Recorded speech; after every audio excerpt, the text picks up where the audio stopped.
Hello everyone, welcome to the lecture. Equation of line में अभी तक हम देख चुके हैं कि पॉइंट स्लोप फॉर्म क्या होता है और 2 पॉइंट फॉर्म क्या होता है।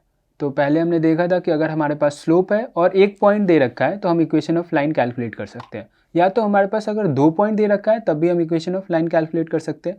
आज हम देखेंगे कि अगर स्लोप और एक इंटरसेप्ट दे रखा है तो फिर हम कैसे उस लाइन का इक्वेशन निकालेंगे। तो हमारे पास एक गिवन है कि एक लाइन एल है जिसका स्लोप एम है, वो वाई एक्सिस पे सी को कट कर रहा है। ठीक है, तो बेसिकली अगर कोई भी लाइन है,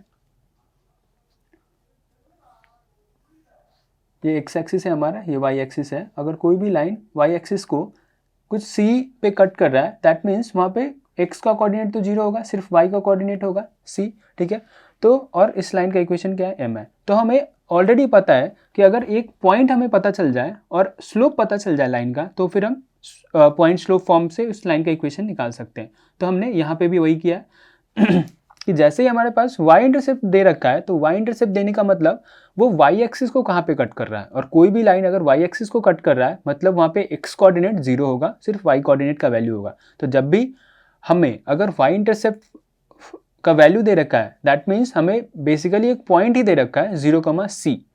ठीक है, तो हमारे पास एक पॉइंट पता चल गया और इस लाइन का स्लोप पता है, तो हम स्लोप पॉइंट फॉर्म में हम इस लाइन का इक्वेशन कैलकुलेट कर सकते हैं। कैसे कैलकुलेट करेंगे, हमारे पास m को किस चीज़ से इक्वेट कर देंगे, हम स्लोप से इक्वेट कर देंगे। ठीक है, तो स्लोप क्या हो जाएगा, कोई भी पॉइंट ले लिया हमने x, y, आर्बिट्री पॉइंट ले लिया हमने, तो y माइनस सी x माइनस ज़ीरो, तो ये सेम इक्वेशन हो जाएगा। y में क्रॉस मल्टीप्लाई करते ही y minus C equals to M X हो जाएगा और y equals to M X plus C हो जाएगा। ये स्लोप हो जाएगा लाइन का और ये इंटरसेप्ट हो जाएगा, और ये y इंटरसेप्ट है, ये ध्यान रखने वाली बात है, इंटरसेप्ट है। ठीक है, तो जब भी इस फॉर्म में अगर लाइन हो तो डायरेक्टली हम बता सकते हैं कि ये इंटरसेप्ट है c और m इसका स्लोप है, अगर इस फॉर्म में इक्वेशन गिवन हुआ तो। सिमिलर केस अगर ये लाइन x एक्सिस को कट कर रहा है d पे तो फिर हम उस लाइन का इक्वेशन कैसे लिख सकते हैं। तो सेम थिंग, अगर ये x एक्सिस है और ये y एक्सिस है और ये लाइन का स्लोप कुछ m है, ये लाइन l है, स्लोप m है और ये x एक्सिस को d पे कट कर रहा है, और कोई भी लाइन अगर x एक्सिस को d पे कट कर रहा है दैट मीन्स वो d, 0 पे पास कर रहा है, क्योंकि उसका y का वैल्यू कुछ नहीं होगा, जीरो होगा, सिर्फ x का वैल्यू होगा। ठीक है, तो ये याद रखना है हमें कि जब भी ये दे रखा हो कि y इंटरसेप्ट कुछ है मतलब वो एक पॉइंट है जहाँ पे x का वैल्यू कुछ नहीं है, सिर्फ y का वैल्यू है। ठीक है, और आप क्या कर सकते हो कि जब भी y इंटरसेप्ट कैलकुलेट करना है, ठीक है, तो x का वैल्यू आप 0 पुट कर सकते हो उस लाइन में, तो आपका y इंटरसेप्ट निकल जाएगा, क्योंकि हमें पता है कि वहाँ पे x का वैल्यू 0 होगा हमेशा, और x इंटरसेप्ट अगर दे रखा है तो वहाँ पे y का वैल्यू 0 पुट करेंगे तो हमें x इंटरसेप्ट निकल जाएगा। ठीक है तो अगर x इंटरसेप्ट दे रखा है d, तो इसका मतलब है ये लाइन d, 0 से पास कर रहा है, तो हम एक आर्बिट्री पॉइंट x, y ले लेंगे।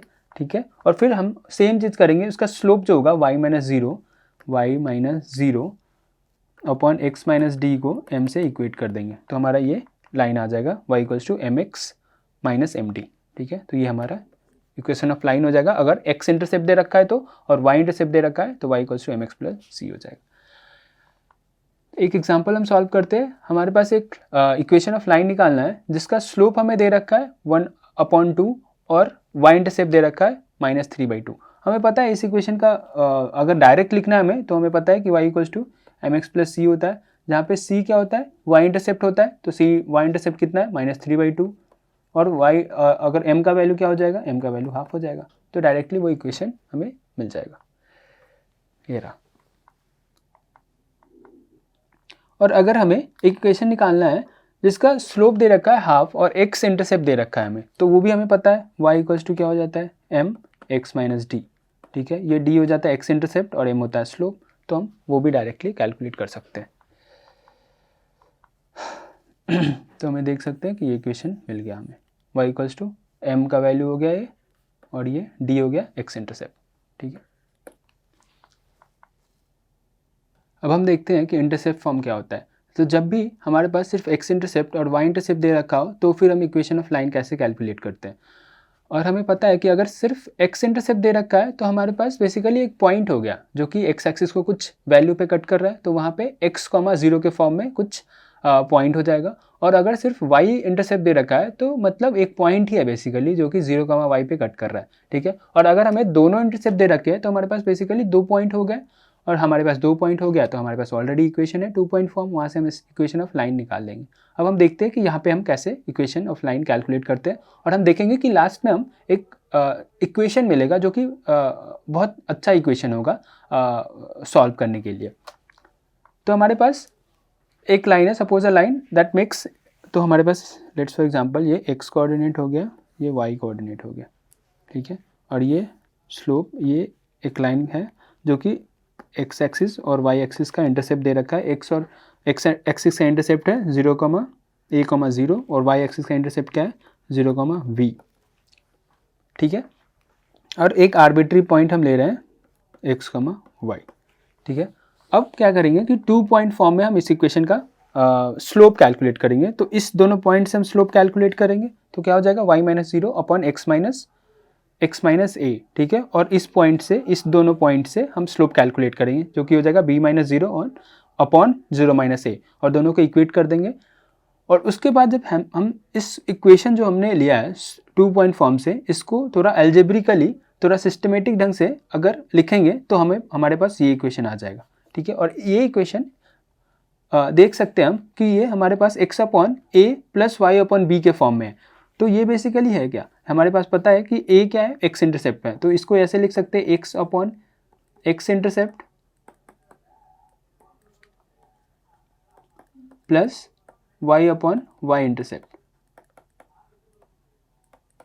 इक्वल्स टू 1, ठीक है। तो ये एक अच्छा इक्वेशन है। अगर हमारे पास दोनों इंटरसेप्ट का वैल्यू है तो डायरेक्टली यहाँ पे हम पुट करेंगे, यहाँ पे पुट करेंगे, हमारे पास इक्वेशन ऑफ लाइन निकल जाएगा। अब हम एक एग्जाम्पल देखेंगे इसका। तो हम एक एग्जाम्पल देख सकते हैं कि find the equation of a line having x intercept -3 and y intercept 3। हमें पता है कि x अपॉन x इंटरसेप्ट और plus y upon y intercept equals to 1 कर देंगे तो हमें इक्वेशन मिल जाएगा। और यहाँ पे दे रखा है कि x इंटरसेप्ट -3 है तो ये पॉइंट हो गया -3, 0, और अगर y इंटरसेप्ट दे रखा है तो 0, 3 हो गया। और इन दोनों पॉइंट से अगर जो लाइन पास करेगा वही बेसिकली इसका इक्वेशन हो जाएगा, ठीक है। Thank you.